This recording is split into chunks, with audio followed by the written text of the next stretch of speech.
So I'll show you how volume guarantee works in the setting, for instance, of a small baby with very significant lung disease, and you'll be able to see how it auto-regulates and reduces the peak delivered pressure to whatever is required to achieve a tidal volume that you've set.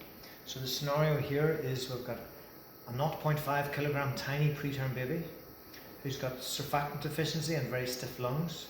You've just intubated and the baby's in 60% oxygen.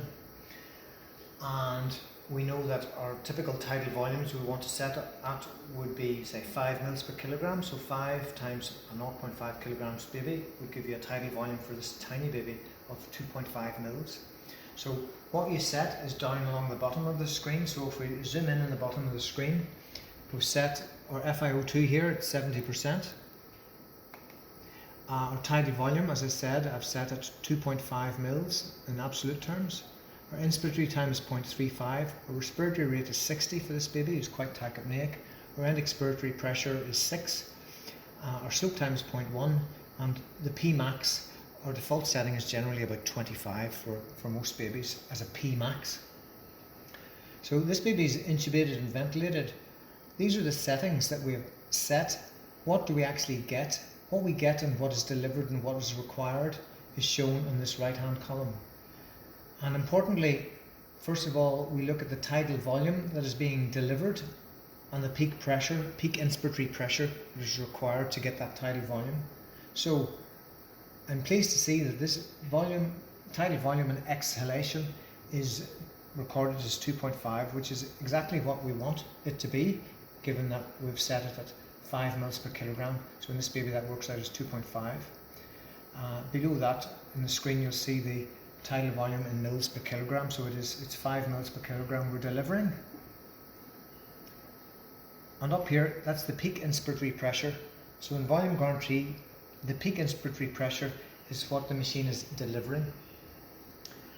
So if we look at the baby's lungs here, we know this baby has stiff lungs, and that's the model.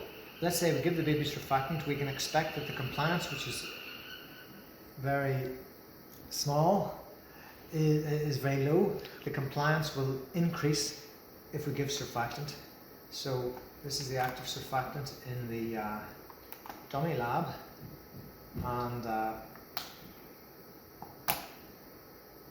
in goes the surfactant, and the baby's lungs continue to ventilate, of course, and I haven't touched any ventilator settings at this stage.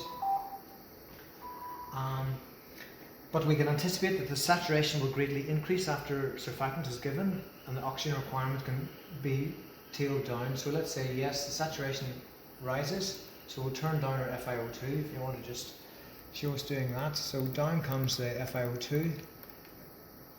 We've got a great response, and to action that reduction in the FiO2 we have to press the dial. But meanwhile, what has happened to the tidal volume? Are we overdoing things? Well, the tidal volume is still set at 2.5, which was 5 mils per kilogram. That's what was set. What are we getting? Lo and behold, tidal volume has stayed beautifully stable at 2.5 mils per kilogram. We're still at 5 mils per kilogram. So the volume guarantee is working beautifully. What is the delivered peak pressure required to get this after the surfactant? It's come down really nicely to only 13. So that means we're gently ventilating the baby, and the volume guarantee has backed off on the delivered pressure. We don't need to go anywhere near that P max of 25.